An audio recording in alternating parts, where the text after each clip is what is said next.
Recording in progress.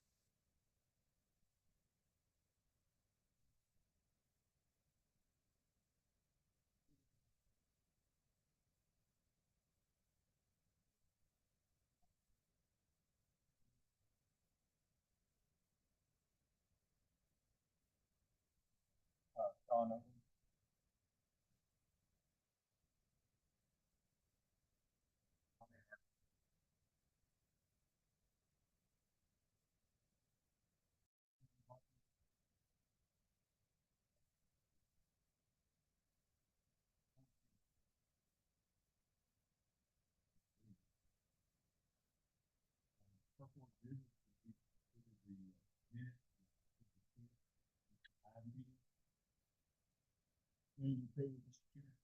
Second. Second.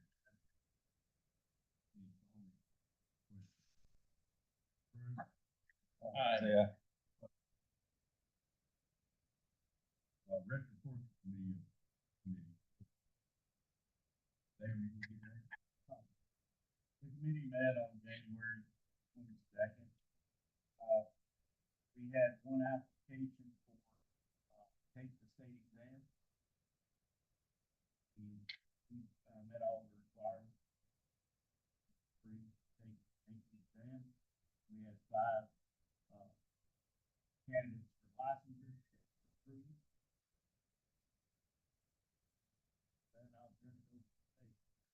And the ones that were approved for license, I'll just read the names, okay?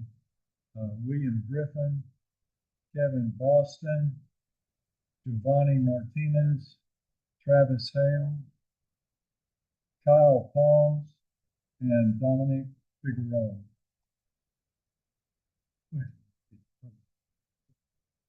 Is there legal paperwork that's not on that list? I think you passed the exam back in October. I don't, do you know about that? Clayton is on the list for next time. Had to get one extra document.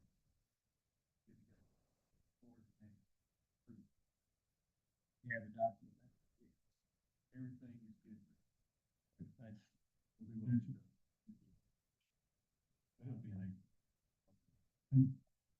And then the other thing I want to, we're hosting the Southeastern Board of Registered Foresters in October this fall.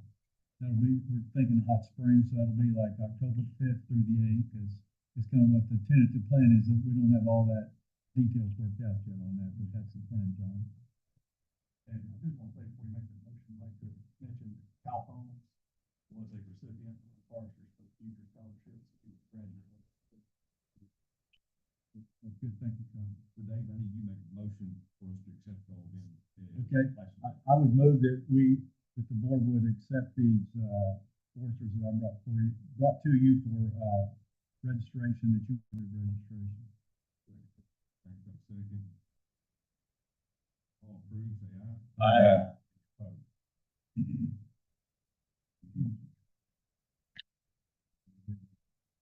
Yes, sir. Next would be Aiden with the communication board.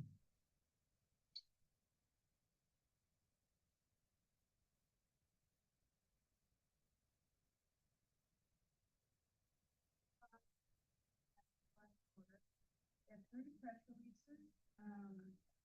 The latest one was in December when we announced the 4 stewards of the year. That was the first time we've done a press release for that, at least since I've been here. So we were glad to bring attention to the landowners. The second was the schools announced that we're getting in the Shade Trees on Playgrounds program. That always gets a good amount of media coverage. Third was announcing the Rural Fire Show, which is in early October. We'll do that pressure here. I did want to make you guys aware of a couple of projects that we're working on. First, we had our annual report that came out in December. I put our infographics for forestry on your next year binders, so you guys can get some of these conferences last year. We also got the opportunity to write a success story for the Rural Fire Protection Program.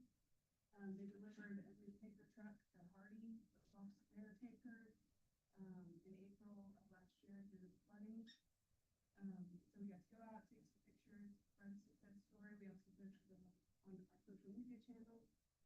It got quite a bit of attention. And lastly, I know Kyle is excited about this. We're updating the Greeks of Arkansas book. Just giving it a new cover, some updates to the layout.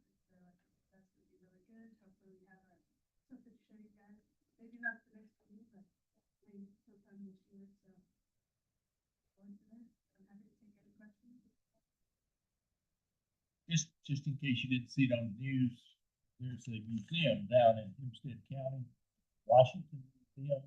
They got 100-year-old magnolia tree they were showing on the news night before last. So if you're looking at impressive trees, it's pretty impressive trees.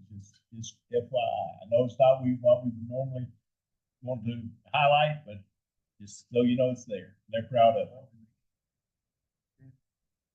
It's a big one, all I can tell you. So, okay, just so I had no idea it was down there, and I was shocked. And that museum is a state park that doesn't get a lot of recognition. Yes.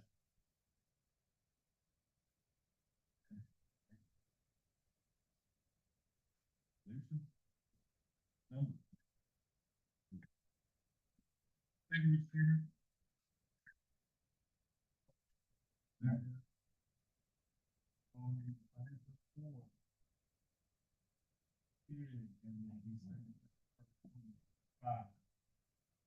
Again, not a whole lot to report. As you can see, we finished, we started fiscal year, with 4.6 million in operating cash.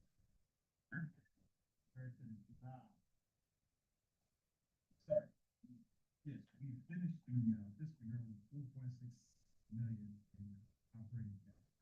Compared to the amount going down, that is a net increase of 20 back. The resource provided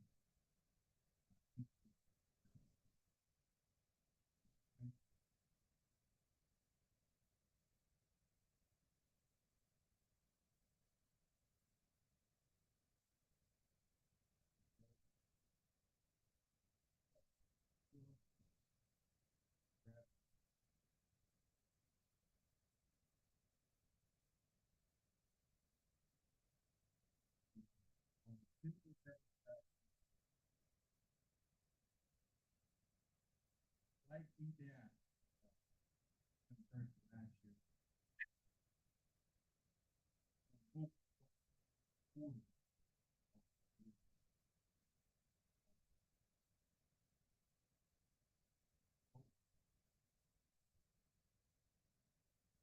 Cash expenditure.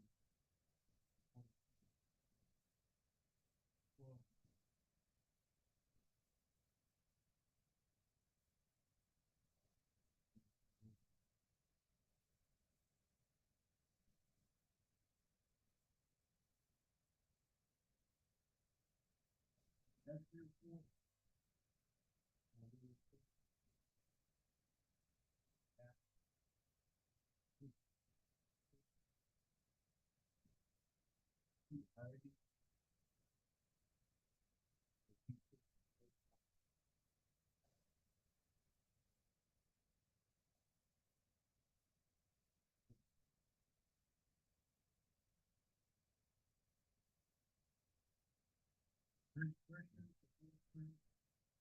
Very well.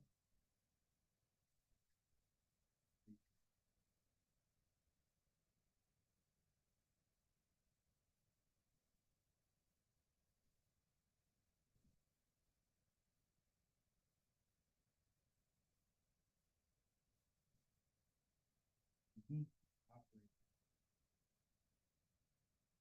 That's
see the fluctuations in severance tax, but not the fluctuation too much in the acreage per year. There's not that big.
As far as the come down, declining,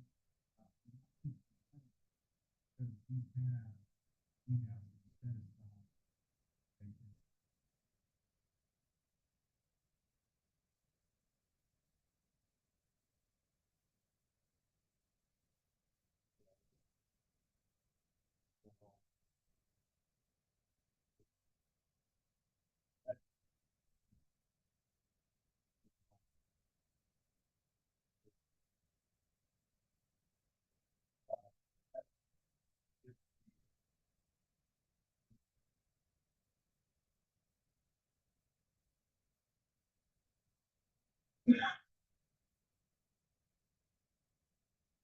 Yeah. Some that's never planned. It just doesn't go up here.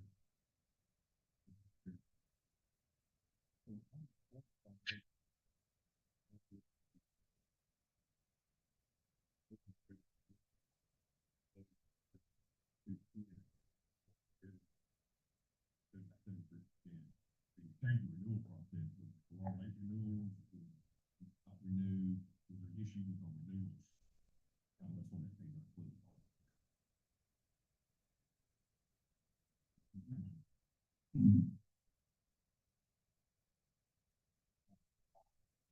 All things were good. They're all, could have been in there. I was wondering, do we have a problem with renewals if we didn't get it?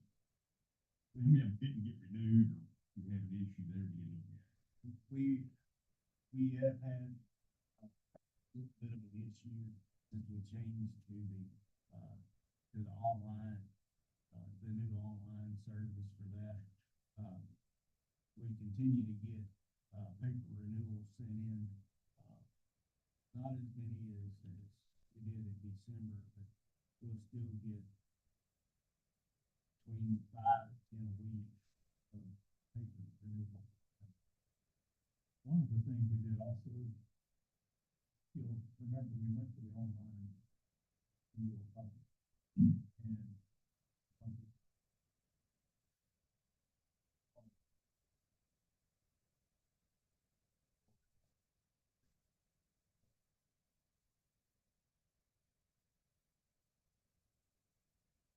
we had to change off on it, we didn't have that problem, not renewal. And we need to deal with or address on that. I also wanted to factor in the take value.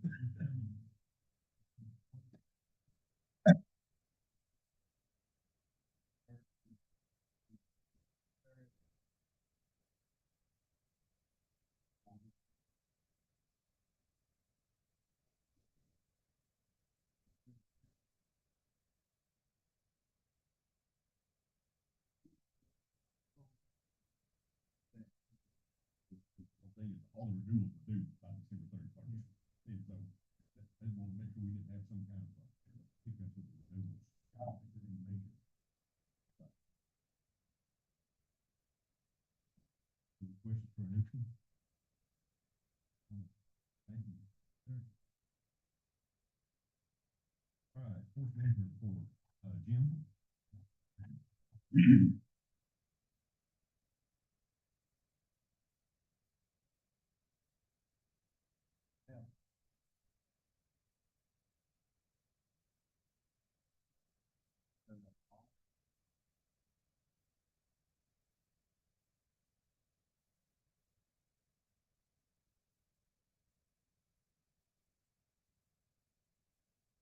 Good morning. Start out with Washington City. Hundred and,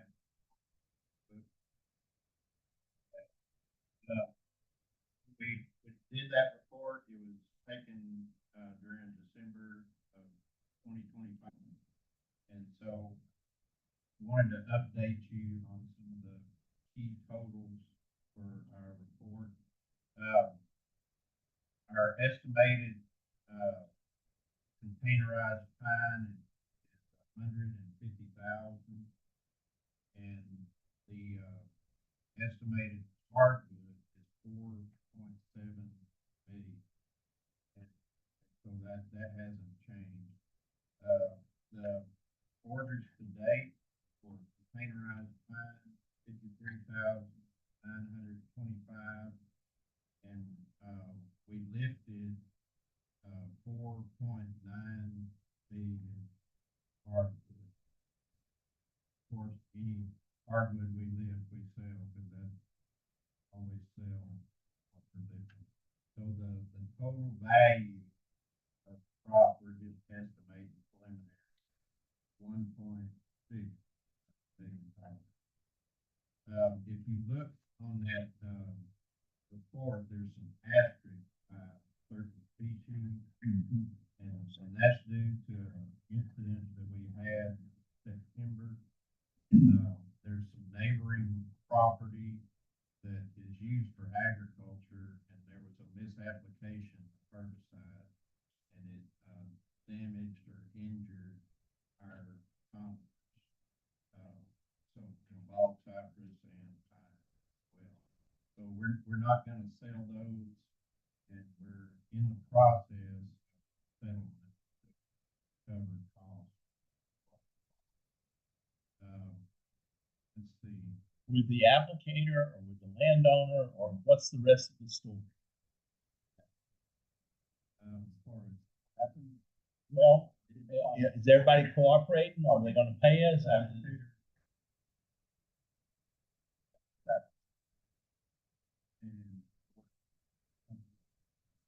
we get that settled. So it shouldn't be an issue, and they will be compensated. They have enough insurance.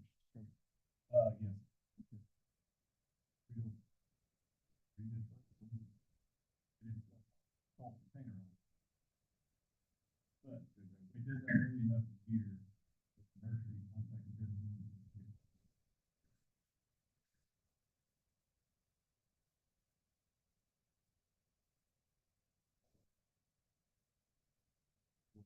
Oh,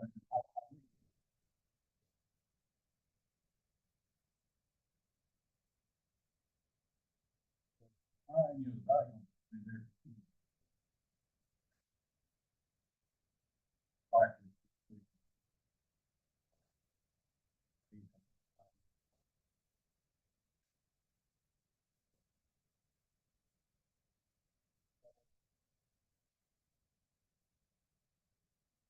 and when do you think you'll have it resolved and have us a check?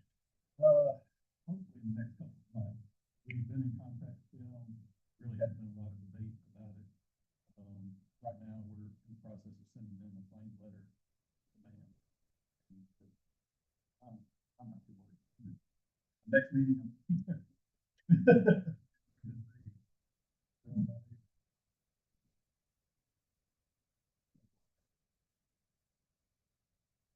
And that 1.6 million dollars.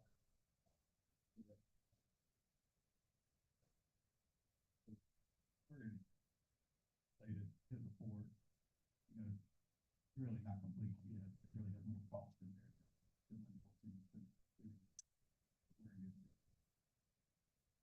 Hopefully, our customers come back, you know, when we had a turn elsewhere.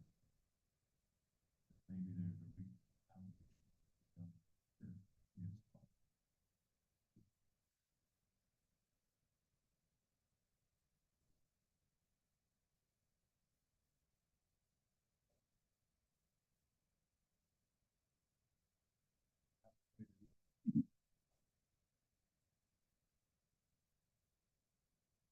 The wind issue, coordinates issue, It was a wind issue, but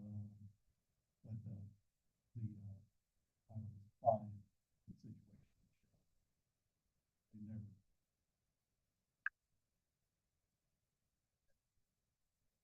it's about every.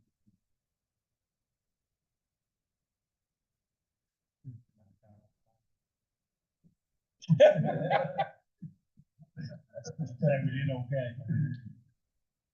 I don't know what the MVP is.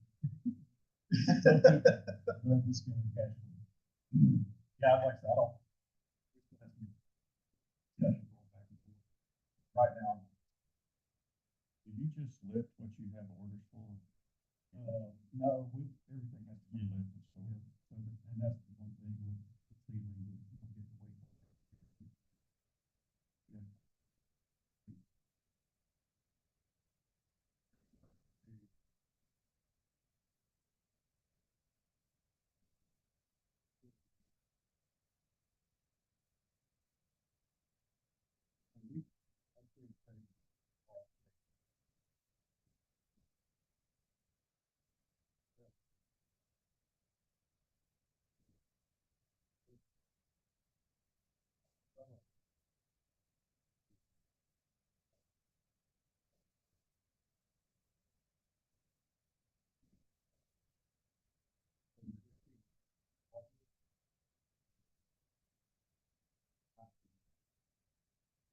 Yeah.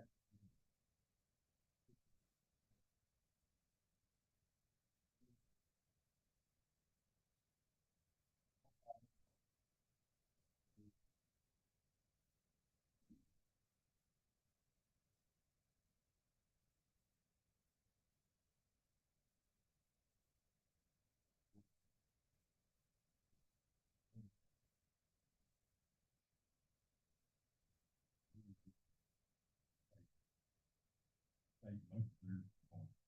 We're gonna, you know, we're always gonna, we're always gonna figure out where the demand is.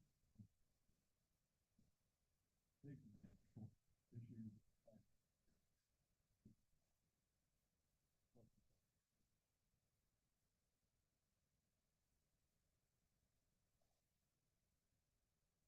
You look, that, but a lot of that's going to the hot party. That, like that, seems like back in the 50s, I guess.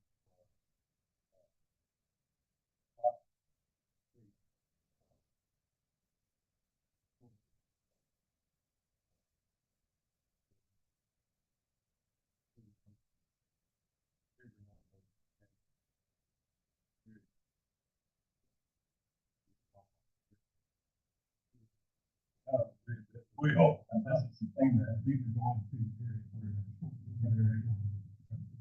Commercial marketing. So that, I wanted to mention that there's like a demand for parts right now. We grow about 40 different species of parts. That's not easy. Parts is pretty good. Dangerous food. And, we are moving seasons now. Arkansas is planning on make sure we don't fall out. But we are starting season being very southern Illinois, Kentucky, Mississippi, Louisiana, Texas, Oklahoma. They're going region wide, and one of the reasons for that is one of the only games in town.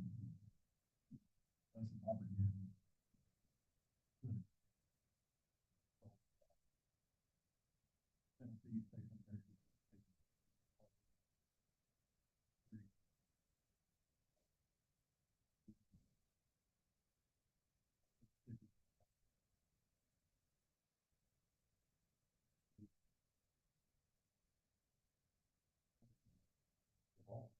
Hold on. If they do.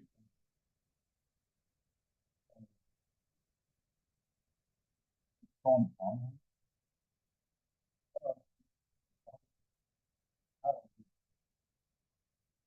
That intersees. Yeah. Big increase in funding for the WRE, for the bill is coming. PNC. Yeah, to the youth.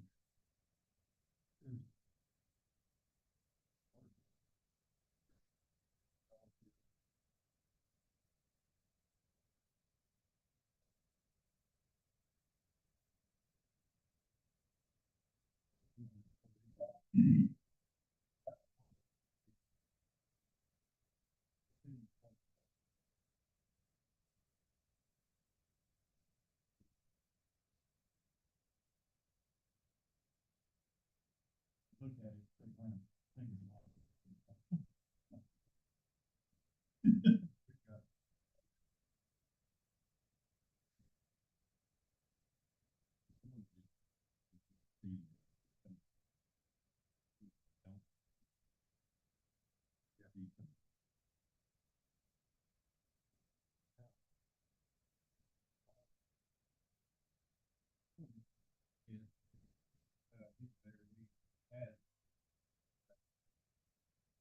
Included penalties if you didn't get seed by a certain time, and that seems like it has improved a lot, so we're probably, 70 or 80%. It's looking.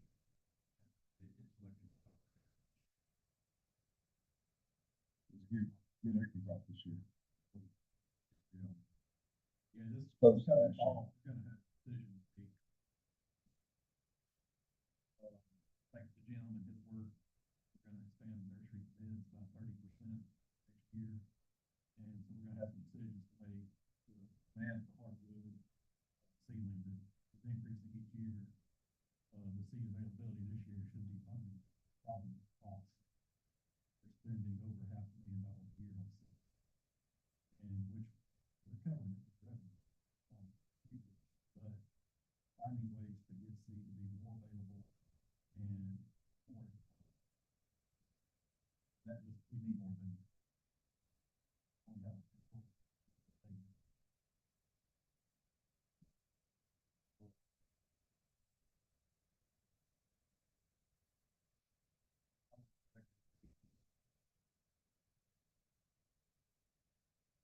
$1.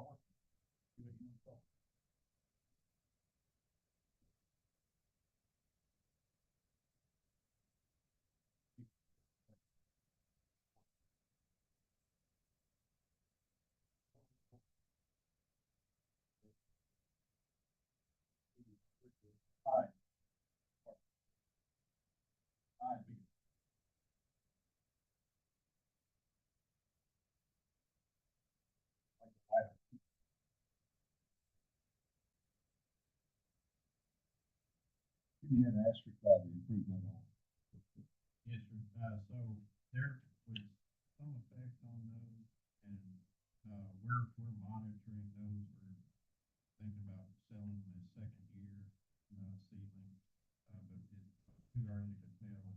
Some of the, there was the pesticide, on the herbicides. Yeah, there was some fine.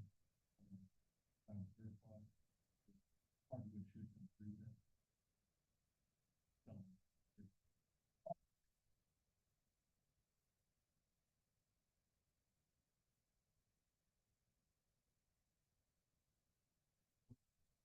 It's good to damage your plant board. We did that and we, some samples of it, which they can. What was the chemical it was spraying?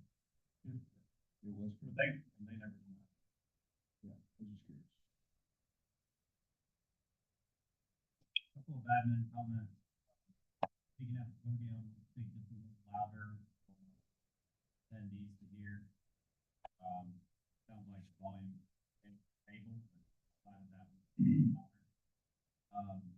And if you would just reiterate the orders today, it looks like our last minute edits, copy over probably, if I had to guess, the file had it copied before I put it on the flash drive.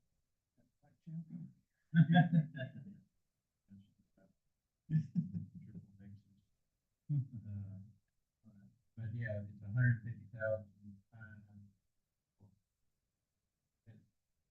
estimated in total 53,925. Painter.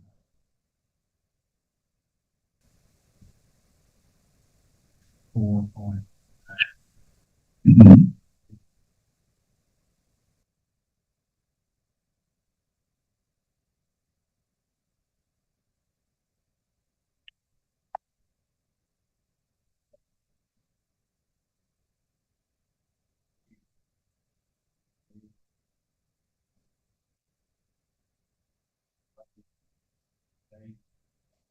Tractor trailer big, see the number of loads we've had so far. We had in-house drivers, there were 4 of them, and 3 of them were rangers. One was our Bluff City form that had CDL, Class A. Class. So the pictures there show lifting red mulberry, and the way that process works is they go through there with a blade that cuts under the soil, under the seedlings, and lays them down. And then we have workers come in and gather them up and count them, and then put them in the bags. And that's the way we lifted all of these seedlings this year. That's important to know for our next slide. So a week ago, we got a new seeder and lifter, and the manufacturer was SMZ, and they're out of the Netherlands. And so it was shipped over to us in an intermodal container, or both of the pieces of equipment were. And so these pieces of equipment are paid for by federal grants that we received in 2024. U.S. Forestry. And so the middle bottom picture shows James, our nursery manager, sitting on the cedar, and he's going over trying to figure out how to operate it and everything. Oh, and James, you probably think, man, I think all see that. Yeah. But this is plant and hardwood, and that hopper is in front of his knee. What they do is they put the seed in that hopper, and then there's a spindle that's driven by a hydraulic that turns and feeds or funnels the seed down in tubes that are knocked into the ground as it travels across. And so we've already used it. We didn't waste any time and used it this week, and it's double the efficiency of our planting. So we're glad to have it. We do. That's what we do. It's hardwood. So it really helps out the speed of planting. For the lifter, you see on the top right, there's the front part of it is that blade part that I was talking about. It lays the seed or seedlings down, and then the back part gathers it up and wide belt with tines on it, and then it transfers it to a conveyor belt, and then the conveyor belt puts it out to the right, and people ride, flat trailer pulled by a tractor and take the seedling off and put it in the bag.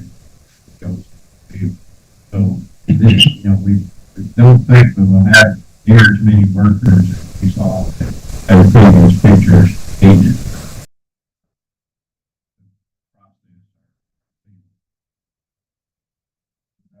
Question.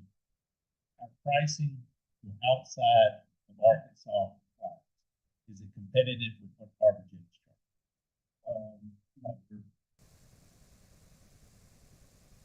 We've got such a good thing, I suggest that we be competitive to outside.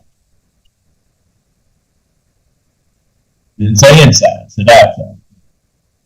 If not, well, if we got a great deal, what are we doing it for? And then one day, it's not gonna be so great.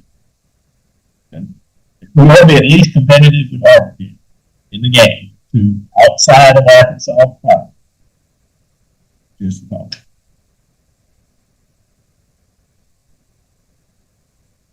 In Left City, pre-improvement, we harvested 88.5 bushels of loblolly cones and 105 bushels of shortleaf cones in our orchards.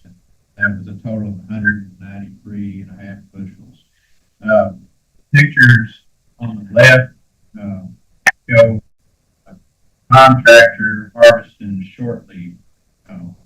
The reason why we're using contractors on shortleaf is because they're smaller cones. It takes a little more experience to efficiently do it without harming the trees.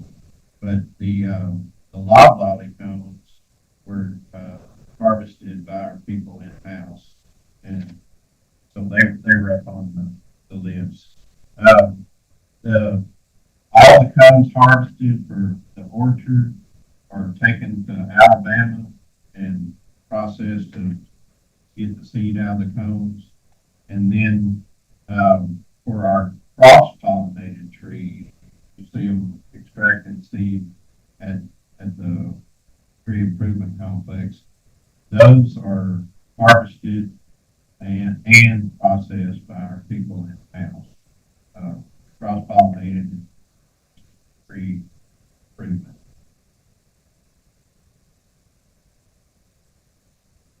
And the 2025 inventory is complete. We finished that last week. We were a little delayed in our completion of it. We were one person down. We had a vacancy for about 7 months. And so we hired a new person to fill that vacancy. He's here. John, he's stand up. This is Sean Odom. He's a new FIA forester, and he comes to us from the U.S. Forest Service, where he was an FIA quality assurance inspector. So he's inspected some of our plots through the years, and he's got a great deal of experience. Hit the ground running, and so we're glad to have Sean. Welcome, Sean. Thank you. Over to the team. With that, are there any questions on this portion?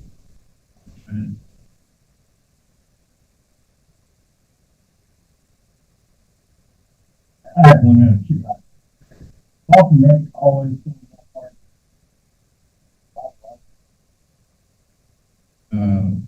I don't know how far back that might have been different, but we used to sell a lot more pine.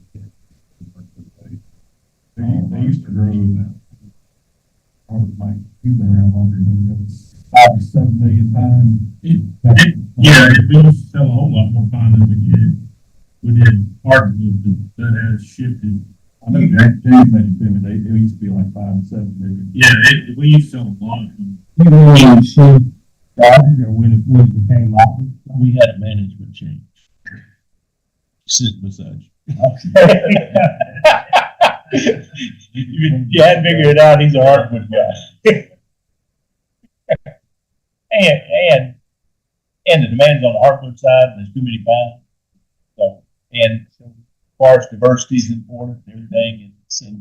And we were losing more money when we were just doing pine, trying to compete with everybody. So this is a niche, it's needed, and we're one of the best. The hardwood do give you opportunity.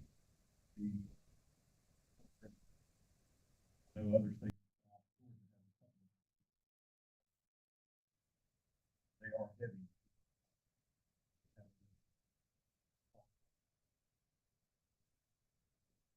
A lot of times,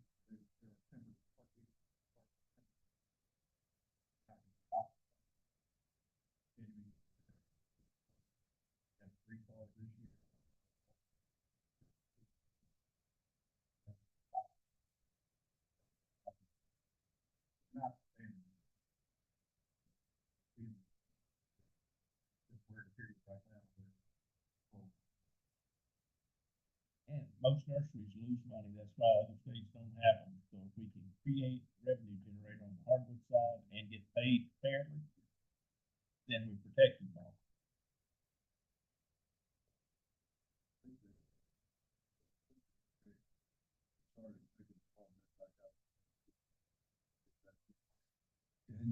CRP came in. WRP came in 1990. Early 90s.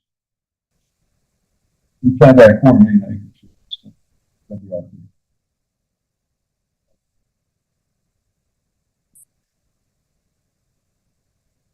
We got a lot of money coming that way, this new great big beautiful bill. Yeah, it's we can get it out.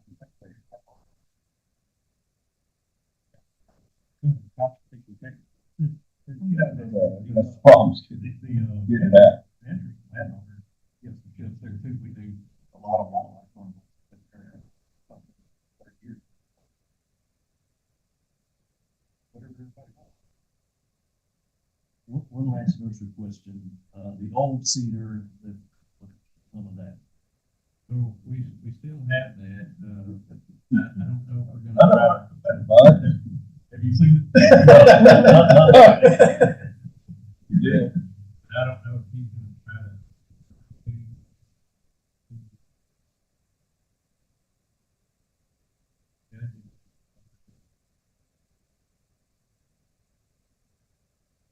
You want to make it possible. You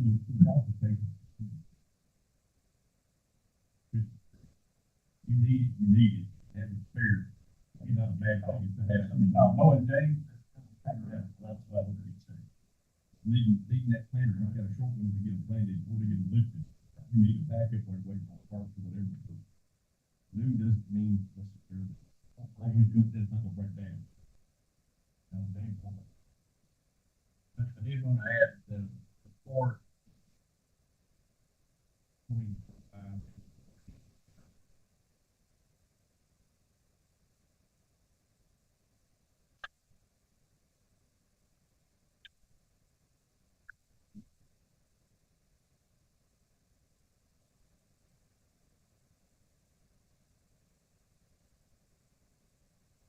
I'll be brief this morning. I just want to take an opportunity to highlight a successful program in our urban and community forestry program.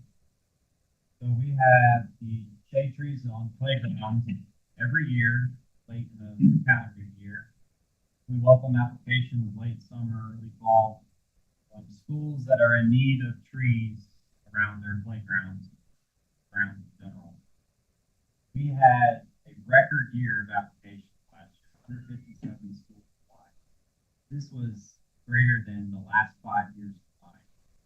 I would chalk it up to a very good marketing success and word getting around. So thank you, Aiden, for your work on that. And one thing I wanted to point out is that we've historically only done 10 schools selected with the program. And that's because it's not just simply providing trees. We're providing a service and program of education. There's a lot of time and energy that goes into making the event for the school, educating the teachers there on the importance of trees, and also ways they can introduce that to their students. And then on the day of the event, we can have quite a few of our personnel interacting with students. Just these 10 schools, we reached 3,000 students total, planted 51 trees. Here's a picture of one event that I'd probably say might be our record attendance of personnel. A lot of our folks really enjoy the activity, so they volunteer and are ready to be there when needed.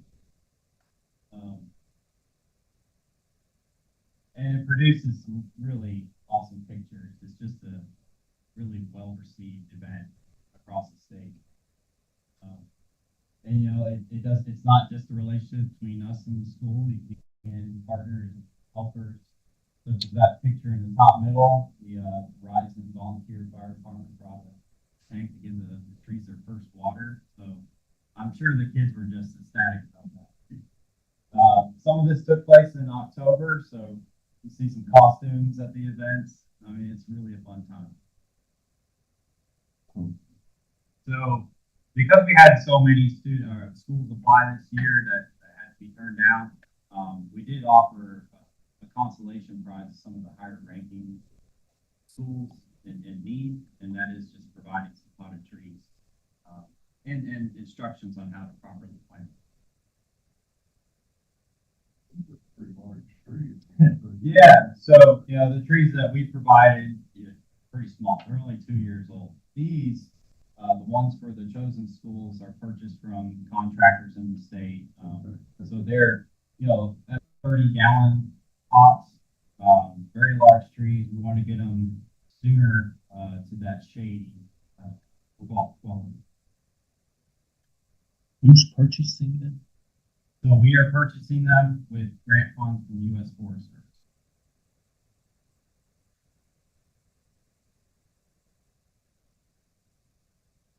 Well, for me, We did that at Sheridan several years ago. Huge success. yeah, I really wish we could do much more than 10 schools. It's a lot of work, doesn't it? 10 schools. They even named the tree. No small task. Is there a brag? No, there's no break. I should be. Holiday. You missed that.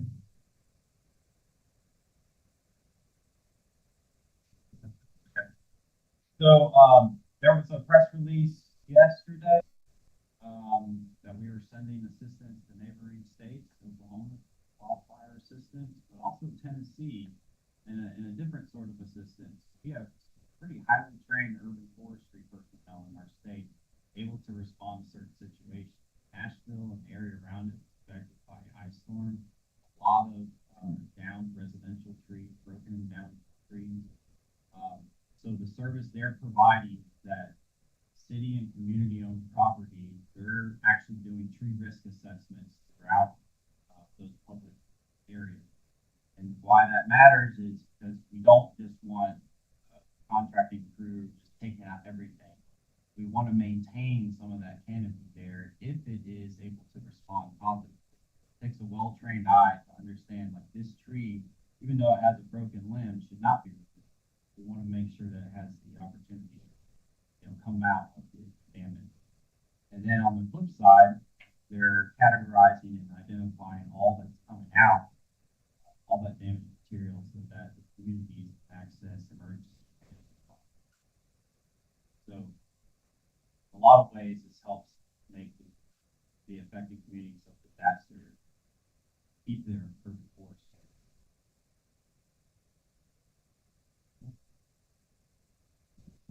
Yeah. Thank you. Robert? You can get to the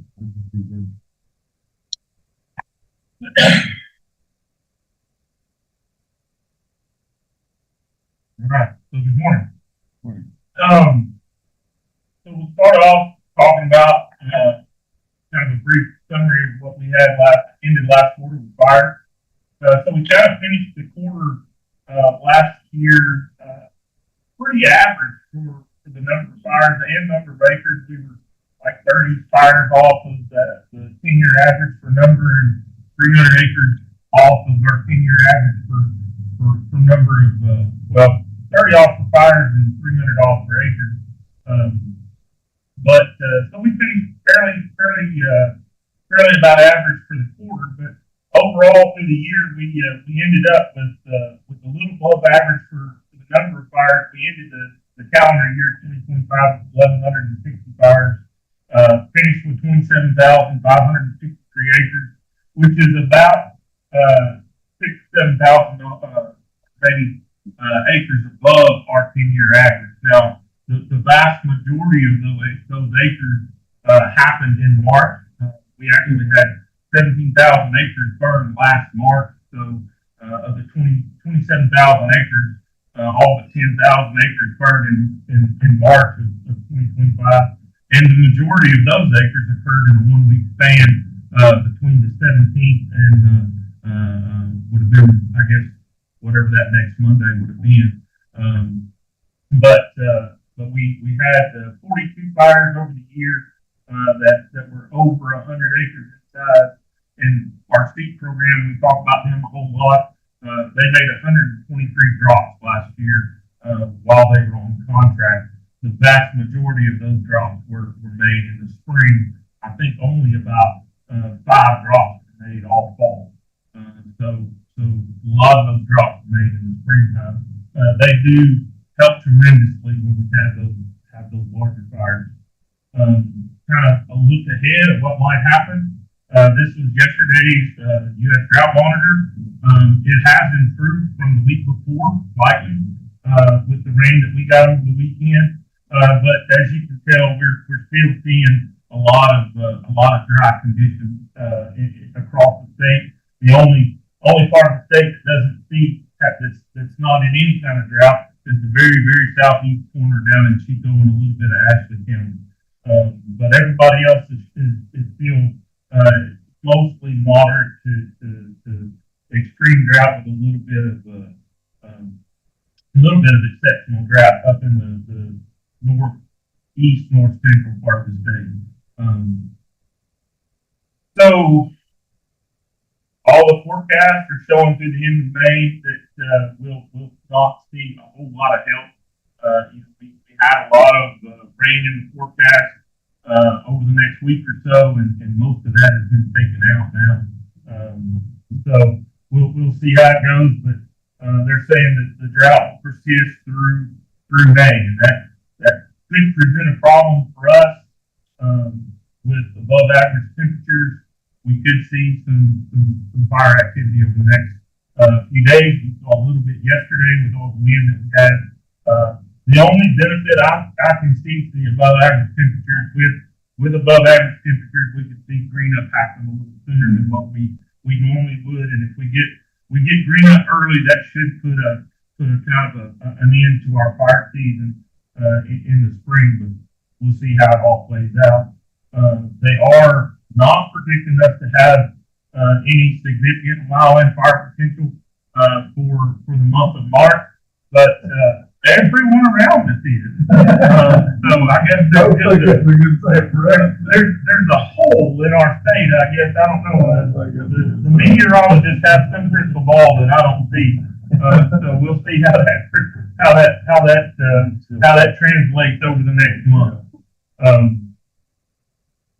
So we've done fairly well with our equipment over the last little bit. I know it seems like we were talking about going to order, and processes got slowed down a little bit, but we did get 2 dozers in, and they came in right at the end of the last quarter. We got those in the field. We had to go through a bidding process about 3 times before we finally got transport trucks that met our specs. But we finally did get transport trucks. The bid came back successful.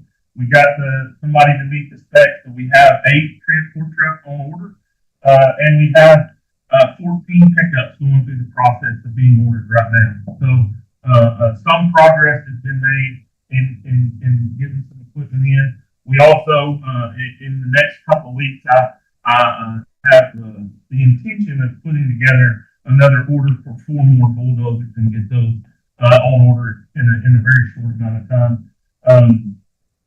So we'll continue to work on that as we go through the foreseeable future. Now, just because we've got them ordered, that our equipment usually comes separate through the factories. They have to build our tractors because we get some special programming in our equipment that allows us to ignore some of the not permanently ignore, but we can postpone some of the side effects of running out of gas or not doing a regen on the engine. We can postpone those things if we're on a fire and we run out of DEF fluid. We don't want the tractor to shut down while it's flying line. So they do have programming in there that allows us to bypass those safety measures for a brief time so we can at least get through what we're doing and get back out to the road and get some DEF fluid or whatever we need there. So we've got them ordered, but I don't see, if I get tractors ordered next week, it would probably be 6 to 8 months before they would arrive. Same goes with our trucks too. They take a little while to come in. So, we'll hopefully get those in pretty soon, but I just because we've got them ordered, it'll be a little while before they come in. So we didn't have any loans, so no loan for this quarter. Before he goes into this, each meeting, up in State Forestry, we try to highlight a program. And, this meeting, I wanted to highlight our communications program. Sometimes some of your programs fly under the radar a little bit. And the communication staff we have, working with IT here at the state office, and then maintaining all the stuff we have out in the field down in Robert, just are just an integral part of us being ready and ensuring safety and communication amongst all our firefighters. So, that's what I'm talking about that program. It's their highlight. So yeah, our communications program, Kyle asked me to kind of highlight them a little bit this quarter, and I do want to kind of point Daniel out. He is our new communications manager. If you stand up for just a second, Daniel. So Daniel has been with us 14 years? 13 years. So Daniel's been with us 13 years as a comm tech. He's been with us quite a while, but we made a change at the communication level or at the manager level, and Daniel's our new manager. Very happy to have him managing our communications program. I've been impressed with Daniel since the first time I've been, and he continues to do great things for us. And I don't know that we have anybody in the state that works any harder than our comms guys at doing what they do. And we'll kind of talk about what they do here in just a second. So we have a comms manager, and then we also have 2 calibration technicians that work. That's their job titles. They're radio techs that work in that program as well. So we only have 3 staff in the state that cover all the things that we have that they do across the state. We have about 350 portable. Those are handheld radios that each firefighter is issued one of those. We have about 700 mobile radios that are in the field across the state. Each pickup gets a radio, each plow truck gets a radio, each dozer gets a radio. Many of our UTVs have radios. All of our offices have base station radios in them. Some of them have multiple radios in them, along with not just our VHF radios that we use on an everyday basis, but we also have quite a few 8-win radios that are interoperability radios with the state network. So we have a whole bunch of radios across the state that they have to keep programmed, updated, keep working, because when you're on the fire line, that radio may be the only means of communication that you have. And it's important that they work and work correctly. We also have some weather stations, remote weather stations that are across the state. We have 6 in the field currently. We have 6 more purchased that we haven't had time. They've been down a man with Daniel moving up into the manager slot, and we had a vacancy which we just made a selection on that this week. So hopefully in the next few weeks we'll get that position filled, get somebody on board. We've got 6 more remote weather stations. We're going to try to deploy it into the field to kind of fill some holes where we don't have really good data on weather right now. And it's their job to maintain those weather stations as well. They also, we're going through the process of adding emergency lights to our pickup. And that's another thing that's fell in their lap to get those installed on all our pickups and plow trucks, so that it provides a layer of safety for our people when we're on fire, especially at night or on these highways. It's really come to light last year. We had a couple fires right along I-30 that the plow trucks had to pull off on the side of the interstate. Our pickups were on the side of the interstate. Guys were unloading dozers, and no real way to warn traffic that we were there. And so we made the decision to go ahead and put those lights on the truck just to give our folks some more safety while they're out there on the fire line. So that's another thing that gets put in their lap of the things they do. We also have PT1 repeaters in the state. Those are VHF repeaters, very high frequency radio repeaters. They're in 48 different locations. A lot of them are our old repurposed fire tires that we have across the state. I believe this one is actually in Jefferson County. We use them. We may not use them as lookout towers anymore, but we have radio antennas stuff on them, and they serve the purpose pretty well of work serving as radio towers, and at very minimum cost to us because we already own them and they're already there. So we just converted the use of them, still have them. Those towers, like I said, they're scattered across. We've got 48 of them, 48 sites across the state. Most of them have one repeater. Some of them, like Mount Magazine, has two repeaters. That's the reason there's only 48 sites for 51 repeaters. Mount Magazine has to service the south end of District 6. It also has a repeater that services the north end of District 2. And because it's the highest mountain in the state, we also have to get our communications from the northern part of the state over that mountain. So there's microwave links that they manage as well.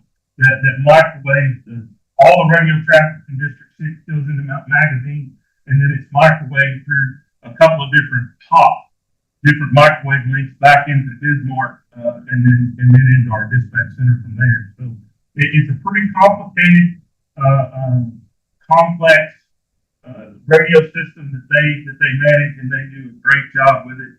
They spend a whole lot of time on the road doing it, and work a whole lot of hours, and they're great to have, and they do a really good job for us. So with that, if there's no questions, that's the end of my report. On your fire report, do you distinguish between forested and non-forested? We do in our typical reports. I don't typically distinguish it here, but I can add that if you'd like for me to. I was just curious. Yeah, we do have, usually it depends on the year, but it's predominantly forest acres, probably 2/3 forest acres and 1/3 non-forested, but that changes a little bit too, depending on the season.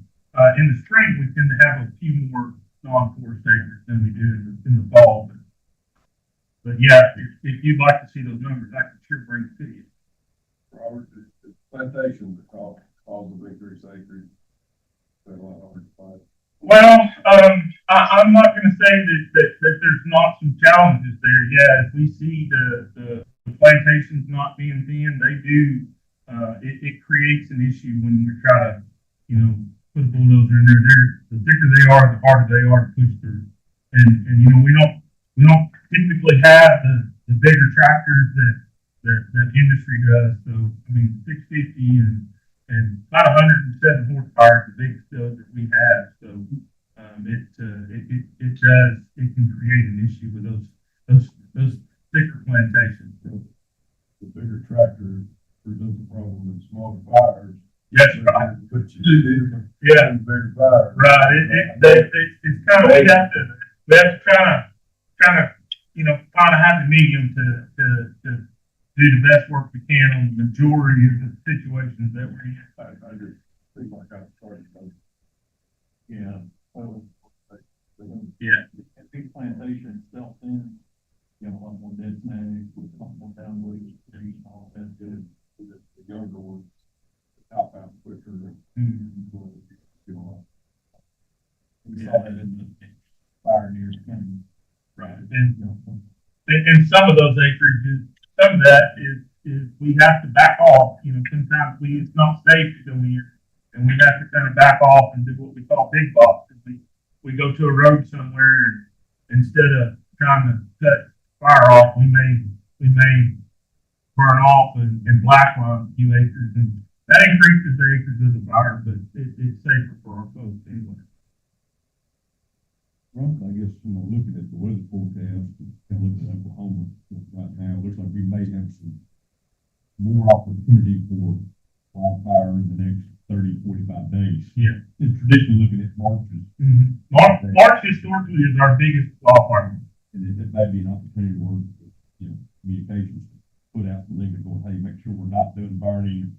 Right. And we did that ahead of yesterday, and with Arkansas, we really focused on that area of the state because even Wednesday they were saying there was going to be a red flag warning yesterday up there. Now, as the day got closer, they increased the number of counties and it got a little bigger, but we did have red flag warnings in the northeast or northwest part of the state yesterday. And we targeted them, early in the week with some, you know, some Facebook posts and things like that.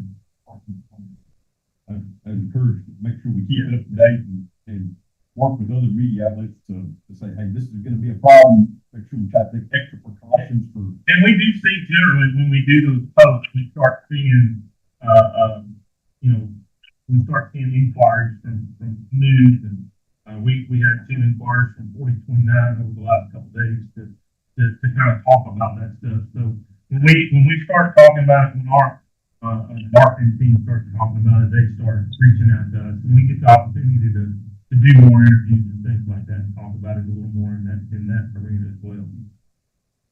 Yeah, so Cameron's already mentioned it a little bit, but we do have, mentioned in Oklahoma, we do have 7 or 6 people that we're planning to send to Oklahoma starting Monday. They should leave Monday morning, headed out there. We're going to send 4 dozers and 6 people out there to assist Oklahoma with what they got going on. So we'll keep you posted on that as well. So they have a lot of fires in the Panhandle right now, especially the bigger fires are out in the Panhandle and maybe a little bit, you know, north central Oklahoma. But one of the things about Oklahoma and the way their forestry department is built, they don't technically have any staff west of Oklahoma City. So when they get in those situations, they have to move staff from the eastern part of the state to the western part of the state. And then, like, you get in a situation like we're in now, that leaves the eastern side of the state pretty vacant. So I think the plan for our folks is they're gonna be stationed just east of Oklahoma City and kind of help backfill their staff on the east side of the state a little bit. Will be what we've been seeing on TV. They're not. I mean, they could wind up there. I mean, once they get there, it's Pretty serious. yeah, they're serious. But every one of the staff members that we're sending have been there before. We had staff in Western Oklahoma last year. We've had staff out there in several years past. So Woodward seems to be one of the places that we've been to 3 or 4 times over the years, and every one of the staff members that we're sending has been out in Western Oklahoma before and experienced those fires. That was one of the criteria we said. We didn't want to send anybody to dangerous stuff. And hopefully we'll have rain over the eastern part of the state. But once they get over there, we're going to stay in contact with them daily, make sure everything's okay. Is it getting under control, or is it still as bad as the people? Yeah, they're still we see some rainfall out there, or they get green. But they're going to continue to see those kind of fires. Now, they won't see the. It usually takes a big wind event like we had yesterday for them to really see those. And that was what was happening too. Yeah, they typically have to have those big wind events before they get to the point where they have been in the news, but they're constantly having trouble out there this time of year. But when we start getting the dry cold front like we had come through yesterday, and there's another one supposed to come through maybe a little bit later on the weekend, that's when it really causes problems. Yeah, I think next Tuesday is going to be their next, and ours too. Yeah, be the next window. And our guys will be there. Yeah. You know, the news stations like to talk. So then they put up Northwest Arkansas, and then they put up danger signs all around it. So I assume you're planning for whatever we need in Northwest Arkansas. Yes. Yeah, we've been, we've had several calls, and when we get into this situation, we start up what's called our daily ops call, and we typically are maybe not every day, but at least every couple of days, we're talking to our district foresters on a Teams meeting every morning and talking about where the holes are and where the gaps are and where we need to backfill, and making sure they're communicating on sharing resources across district boundaries and things like that as well. Having fires in the Great Plains is nothing. been going on for a long, long, long time. There hasn't always been subdivisions and infrastructure. So that's what creates these news events. The other thing is, a lot of that area has been allowed to grow up in vegetation. So you have a lot of red cedar and things that are real flammable. The fuels have changed, the interface has changed with urban. And, I mean, we have to understand, fire in the Midwest, Great Plains is not unusual. Yeah, I'm worried about Walmart headquarters, Crystal Bridges and those things and being in the news. That's what I'm worried about. Yeah. Yeah, we've had a focus on with our, the last 2 or 3 days. You know, that Walmart headquarters built out of all wood too, by the way. Communication up there. So there's a couple different ways for us to communicate out there. So the southern area has a bank of radios, or has a bank of frequencies that is in all of our radios, where they have what's called compact channels. So we have channels that are shared between Oklahoma and us and all the other southern states, and even states outside of the South, all have those radio frequencies or access to them anyway. I know Oklahoma has them, we have them as well.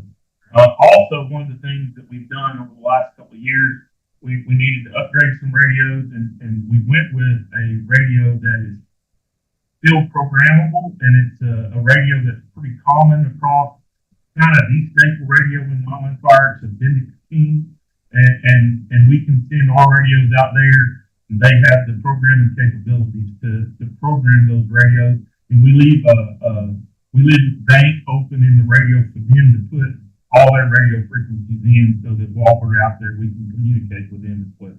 So there's a couple different avenues there for them to be able to communicate with their resources and our resources. Robert, what are the different condition categories that you review that guide you before you might suggest a burn ban? Well, so if you take a look and you look at the history of fire in Arkansas, and we look at what really drives extreme fire behavior in the state, it's the best predicting factor that we have is called ERC, which is energy release component, and it's a measure of the BTUs per square foot that a flaming front will put off, and there's an indice that we look at called the ERC that. And when we get into the kind of the 90th percentile of those ERC levels, then we start really paying attention to it. When you get over about 95%, that's when you really see extreme fire behavior in the state, and those are measured and looked at every day. So that's one of the weather stations that we talked about. That's one of the things that is calculated off of those weather data. So we can take a look at those ERCs, and we really pay attention to those, and they're published on a daily basis, and we really watch those graphs and pay attention to that. That's historically the biggest determining factor for extreme fire behavior in the state of Arkansas is that ERC. Common language is low humidity wind. Yeah. But even with low humidity and wind, I mean, those are obvious things that go into it, but all in all, if we go back over fire and we do a case study of what we would consider fires that get over 1,000 acres, the thing that really determines when we get fires over 1,000 acres is that ERC value. When you get up into the 95th, 97th, 98th percentile of that ERC indice, then the hair on the back of your neck starts. I don't get much sleep. I think the big driver in it is the fuel moisture. You may have said this. Fuel moisture is a big driver in it. Yeah. So fuel moisture is one of the driving factors in that industry. But yeah, we can have big fires without wind. We can have big fires without low humidity. But that ERC is the one thing that really goes really tells the tale and really makes us pay attention. Robert. Thank you, Robert. Thank you. Max, got one? Just wanted to out you and, invite you to listen to our podcast in the month of March. Robert came in this week and talked to Seth and about this very subject. Our goal was to, not only kind of into March, have him educate the outside world who might listen to our podcast about what it is that they do and what they're preparing for, but also to sort of take a retrospective look at what happened last March. And my vision for wanting him to do that was almost in a documentary style, so people could understand how things happened, why they happened, how people responded. Almost, like, it's such a significant event. We wanted to talk about that as we prepared for this fire season. So we'll promote it. Listen to Robert as he talks in the month of March, and that's just our way of partnering with you guys to promote what you do, what you provide, and the risks that people take. And I think it's a great story for March. Thank you. All right, Darren, you wanna, go ahead and give us, your deputy state force report? Sir.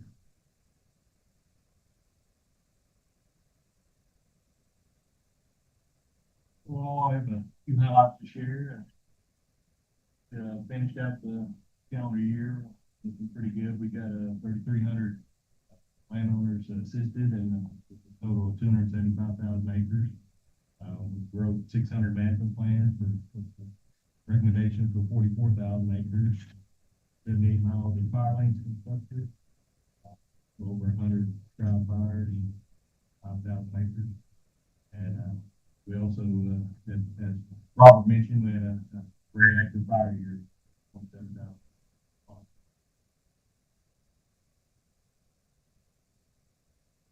If you stop by to visit our Jefferson County Work Center, it's in a new location now. The previous location has property's been sold, and Watson Chapel was kind enough to let's walk in there with them. They had room for us, and we like sharing places with volunteer fire departments. Kind of built that partnership with them, and very very thankful for Watson Chapel. Good situation going there, and it's also a monthly lease savings for the department. Maybe the local police department will drive by and hit it, so. Down at Poison Springs, we finished our timber sale bidding process for the year. We put out four tracts for bid, 640 acres total, 20,700 tons of pine saw timber. The average saw timber price for pine is actually $30 a ton instead of 20. We corrected all this yesterday, but apparently the wrong car. 30 ton. It ranged anywhere from $28 a ton to $33 a ton for the pine saw timbers. And, pretty pleased with that for the month as well. And we currently have one harvest active. We're finishing up tree planting this week. Contractors have been going at it. They've actually had a total of 10 dozers going at one point. A very active year for tree planting, almost 500 acres. I'd say wow, we have to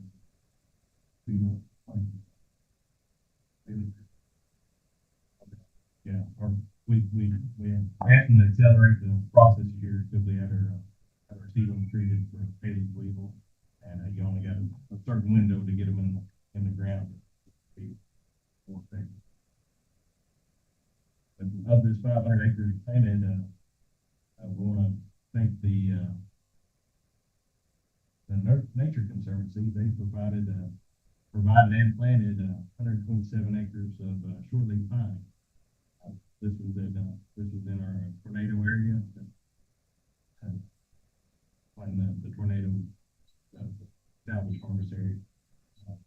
Very thankful for PNC that real good there. Got over some really good shortleaf.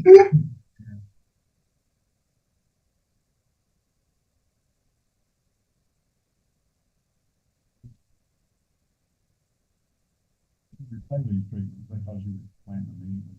Yeah, some of that was, I mean, some of that.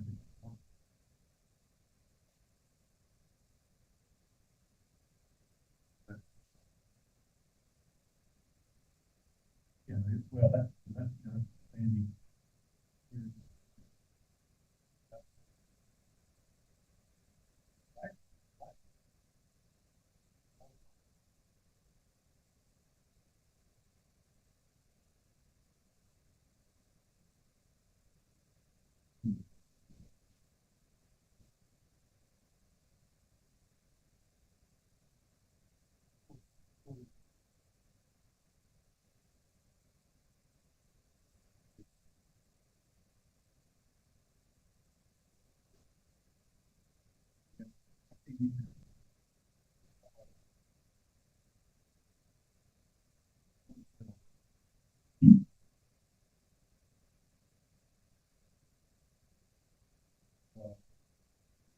Target.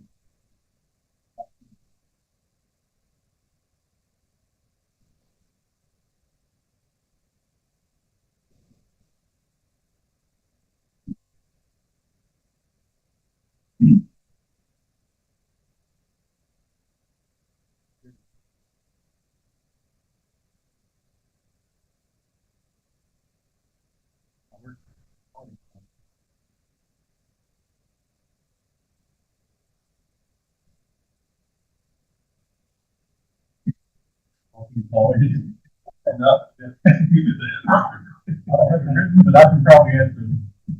Yeah, we, I'll tell you, our bids on these, we're getting like 10 cents.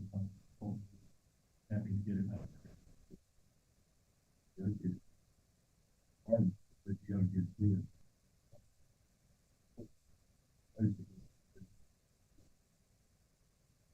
I think they're doing something, doing stuff about these, trying to.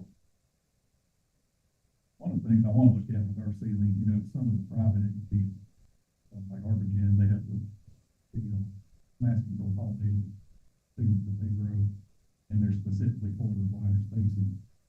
One of the things I want to do is demonstrate at our state forest how our ceilings do some of the classifications. See how good project to do. We're doing some of it too, but our open pollinated ceilings that we sell, and then the genetics that we get in open pollinated, it basically all comes from the same. But they differ in that they do the mass control pollen. It does.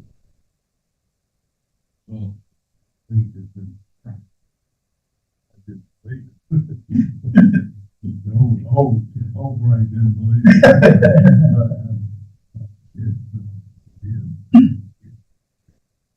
We got some.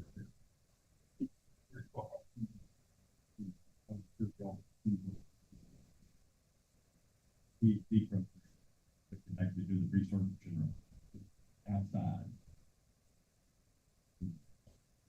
Yeah, do we do survival checks on the newly planted plot? Yeah, for the. Okay, if we don't, we need to, and I'd like to see the data. Because every contractor is not a good treatment.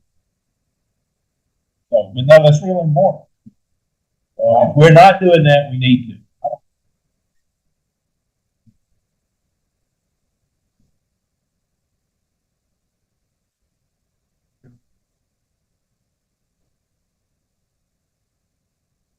We will. Yeah, that's it. I just think it's important. Kyle, when do you do those survival checks in the fall?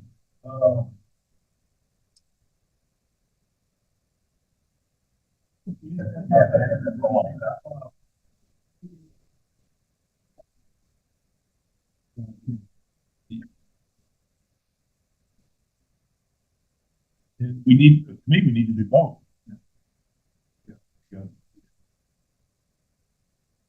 Yeah, you gotta check the planters and then get your survival check. I mean, I've looked at them and they look like hell, and then you go back there in the fall or early winter and they look a lot better. You're right. I think, Yeah, they're all there.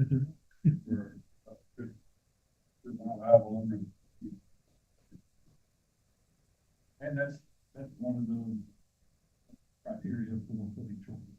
Like, understanding what that's what we will.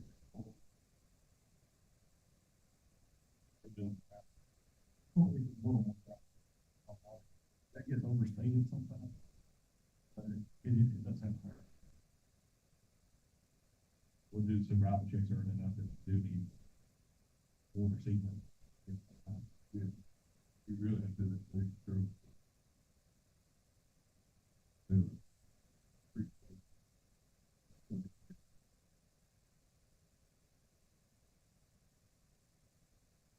Dude.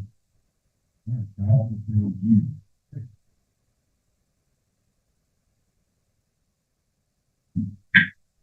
I'll start out with the personnel report and give everybody a handout with a brief summary on that. You see a snapshot of where we are. We are currently at 237 filled positions, actually filled the communications refill for Daniel. It was up from, I believe we were at 229 last fall with this meeting, so we're making strides on getting some needs met there. Our percent of filled positions has increased for both our foresters and our rangers. We were at around 81% last meeting. So on average, we're just roughly about 85% of filled positions overall, which is a good number. And we do have some priority positions to increase that. District 2, I mentioned in the last meetings, we're not really where we were wanting to be there staffing wise. We look at our staffing for each district, and if we're not hitting 70%, we can consider that minimum threshold. To be prepared for wildfire and landowner assistance. Been able to make some hires there, thanks to state land, thanks to the governor for pushing that and allowing us to be more competitive in the state with the full time. We're at about 70% now in District 2. Is there just not a pool of applicants in that area? Well, that and some of those kind of are removed, not even good quality. Boston, South Arkansas, these positions, the Ozarks, you don't have quite a few other conditions. There's several factors. They also are looking at hiring the forester, reviewing being here.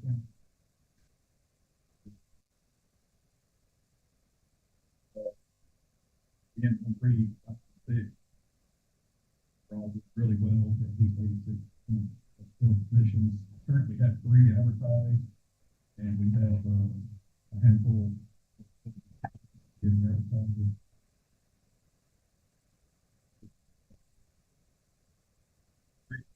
Dispatch position, they're what I consider a minimum stopping right now. There's another position there I'd like to work on. That dual state plan has been a tremendous asset to us. Secretary Ward and Secretary Ward with us to make sure we're not over budgeting. And want to hire a bunch of people and not be able to pay them, and that might be good. So you have to come up with some of these things. So we're doing well there. I think overall we're doing well, as you heard through the calls. Equipment, we're making some strides there.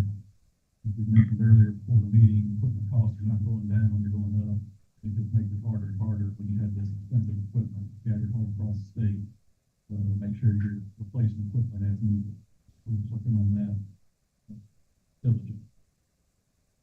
Fire season's picking up a little bit. We mentioned that. We still have about a month to go probably to see where we're going to land. I don't know if we're going to be where we were last March. I'm sure I can have some certainty that we will have some fires. We had a couple of large fires last night. We worked with U.S. Forest Service on one in Searcy County. Forest Service has a thermal drone that they helped us identify the boundaries last night and the spotting that's going on. So our partnership with the U.S. Forest Service continues to be strong in the state. Really proud. Mentioned that we have staff going to Tennessee and Oklahoma. mentioned that, we made sure to send some experienced personnel that will be staying in contact with our management officers and attending daily, and making sure they're staying safe.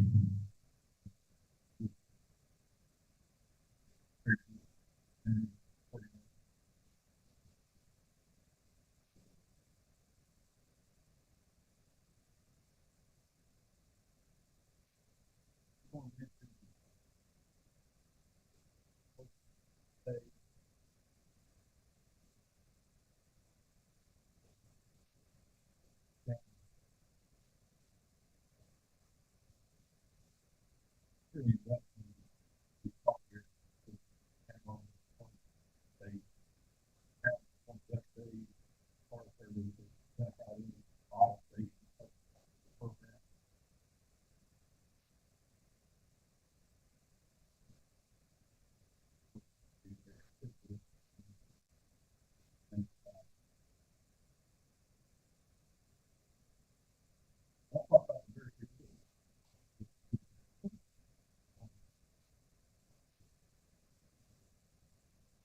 we want to acknowledge John. John here today is his first meeting as chair, and appreciate you taking this role. We got Ray reappointed to the committee. Thank Governor Sanders for assisting us with that, and glad to have you for 5 years. That's what it said. You behave. I don't think there'd be any problem. Old age cures a lot of problems. Ray knows I appreciate him. Can I interrupt? Yes. Just say one thing about South Arkansas. Yeah. If everything happens that's on the books associated with lithium, I mean Chevron, Exxon, Standard Lithium, new plant that's coming, and you talking about workforce, I'm going to tell you, it's going to take a lot more people in South Arkansas to run everything that's going to be happening down there between wood products, sawmill, logging, and the defense industry in Canada. And it's nothing we can fix today. But then the other thing is that we get the lithium, then we want a battery plant. If we wind up with a battery plant in South Arkansas, okay, that's the equivalent of a data center as far as footprint. Okay, so I'm just talking about South Arkansas workforce is a real topic that's going to require a lot of attention.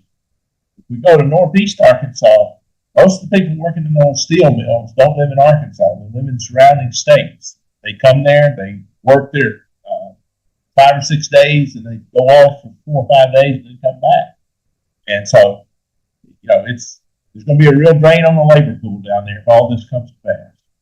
It's a good thing, but don't hurt existing industries.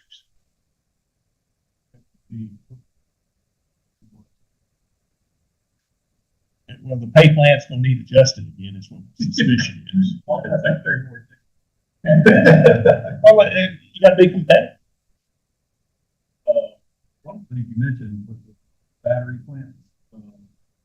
Been seeing we're always looking at new technologies, how they might go all kinds of areas. Michigan Tech and research on using leaf cellulose, cellulose or lignin, leaf cellulose, as a diode material in lithium batteries. So that could be a tremendous avenue for small diameter material. And I talked about this. We have to start looking at small diameter trees differently. They're not a 2x4 chips. They're carbon and cellulose and all the components make them tree up. We're going to develop, we'll get on a tangent. If we're going to develop new markets, this is the type of thing we have to step into. Pellet mills are here. Some of those. That means we're going to have research to drive on what you just talked about. We're incorporating some research. I'm not going to get into shared stewardship agreement. We're working on getting that finalized. But one of the components of shared stewardship agreement going forward be that we will help work with Arkansas Forestry Association and Arkansas Center for Forest Business with Dr. Pelkey to assist a mill in Arkansas each year in pursuing a wood utilization grant for the research. So those are types of things we're talking about, fostering some. Anyway, didn't mean to get up on tangent. You open the door for some good conversation. do want to thank Mary Clapp and Scott Meek. They're our new members for the Registered Foresters Committee. Really appreciate you taking time to do that. Scott Meek is with Green Bay Packaging. Known Scott for a long time. He's a voting addition. He'll be an external member, the third external Registered Foresters Committee. I do want to state we are working on the Registered Forest Committee rules and the civil penalty matrix. Amanda in the back of the room is working on that, and I'll throw it on myself. I've got behind on getting her what she needs on that. I'm really, really busy lately, but we will get that caught up and hopefully have something to share with the Forest Committee on the matrix. Also, a good old buddy. Anybody remember Joe Fox? I just wanted, Joe has had some really high accolades on his way over the last months. One, I mentioned this before, but Joe will be going into the Agricultural Hall of Fame on March 27th. For you who don't know, he was my predecessor here as state forester, and he was a great friend and mentor to me over the years. March 27th is going to the Ag Hall of Fame. But also, Scott Phillips, a colleague over in South Carolina, contacted me a couple of months ago, and the National Association for State Foresters names their awards that they're named, and they try to name them after a former state forester that had to be named on the National Forest issue. And we submitted Joe for the first forest manager. That's his name associated with that. The committee thought so much of Joe that Joe will now be from 2026 to 2030, the National Association of State Foresters will award the Joe Fox Award for Congressional Achievement in Forestry. That is a big time.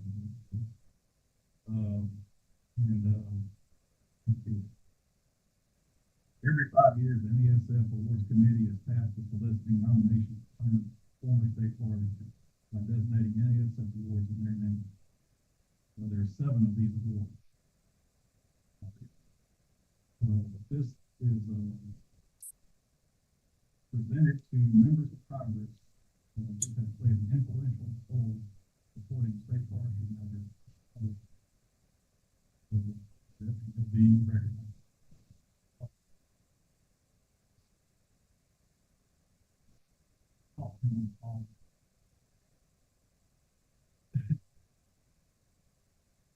Really proud of Joe.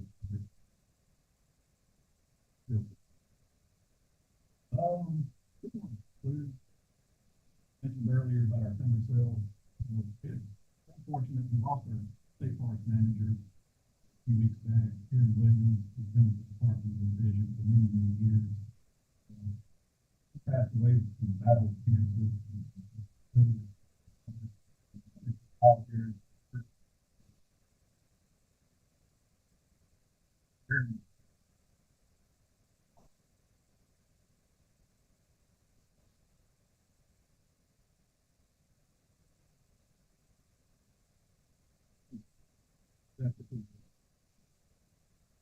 Yeah.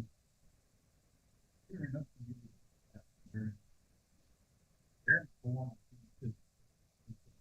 Graduated. Began bachelor's on March 5th, 2020.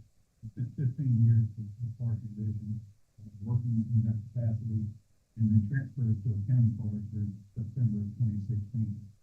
Spent 3 years in that role. He was promoted to state forest manager in January of 2019 and spent 7 years there, which may have been one of our longest tenured state forest managers. He served the department for 25 years. Friend of all of us, and somebody we really admire. I just want to thank you. Yeah. Questions?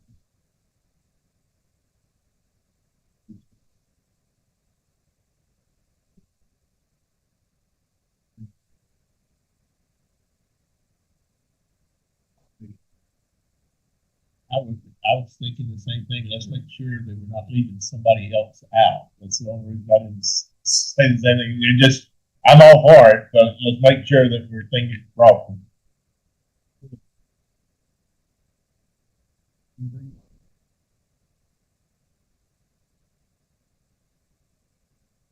All right. Next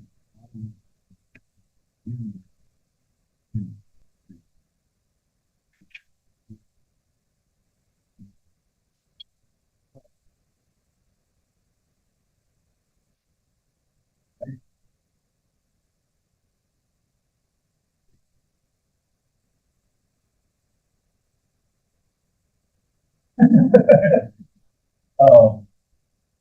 That allows us to have remote attendance. Sorry, that's wrong.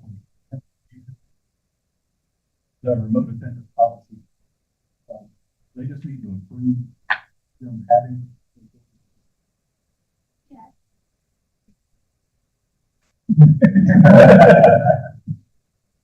If you don't mind. Okay, but we'll move on to travel authorizations in the reimbursement. Oh, I mean, we're gonna grab that for you. Basically, I need a motion, I guess, to approve travel authorizations and reimbursement metrics for the next year. So moved. Second. Who made that motion? Ray. Second. Second, Dave. All approved, say aye. Aye. You opposed? Approve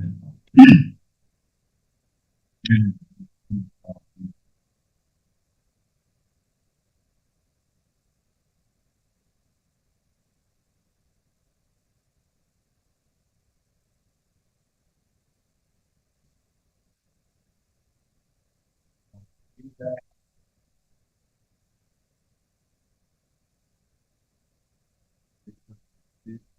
April 24th. 9:30.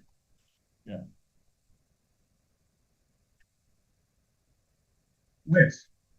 I'll just make just a quick note. We have, I know John, has got it and is planning to be there, but the FBI has been in contact with, we work with them on a broad variety of things. Billy actually sits on a task force with them on foreign ownership, law enforcement, a whole lot of different things, but, they're coming over to give a threat brief on March 4th at 10 o'clock. Any of you are welcome. So, it's just going to be an overall threat brief for the state of Arkansas, a broad variety of topics. Be a good opportunity. If you're down and want to join, we'd love to have that. What's a threat brief? I think it's a broad variety. It's intellectual property theft. It's all kinds of things. Things we need to be worried about. Things to be on your radar. What date is it? March 4th at 10 o'clock. I know, I was at the last one I was at, we talked about, these were all cases that had been finished and closed, but they stole rice, at the rice research station, taking that back, they were actually stealing corn out of corn fields that were planted in Iowa and taking that back. Stealing some of that technology that we've developed here. A lot of it, some of those briefs they talk about trade delegation will come in, I want to walk through your facilities. I want to see all these things. Tell them no, like, no, I'm not going to let you see that. I'm not going to let you walk through my field. Different things just to be mindful of. And even if the delegation's coming in, sometimes that's just calling that office like, hey, this group's coming. Do you know anything about them? March the 4th.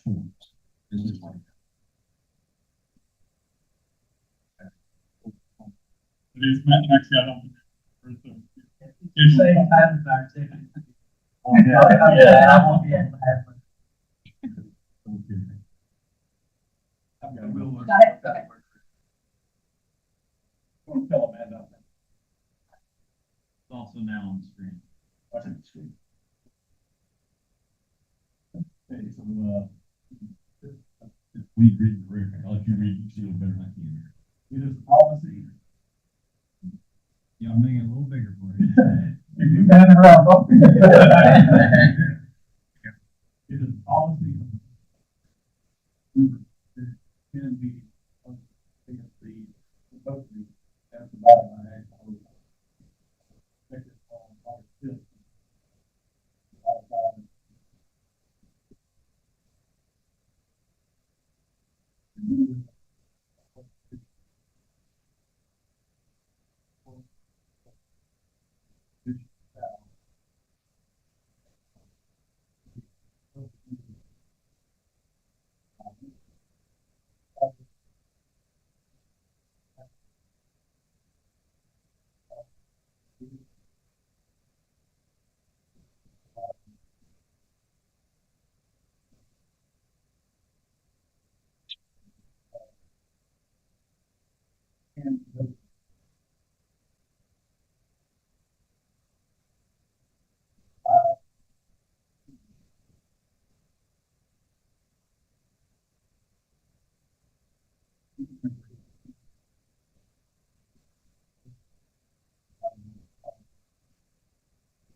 the, a motion to. So moved. George made that motion, I second. Who made a second? All approved, say aye. Aye. Opposed? The policy is approved. Being, I'll go back to old new business, one more opportunity. All right, if not, we're adjourned. Yeah. Glenda said she wouldn't give me one. Recording stopped. But you-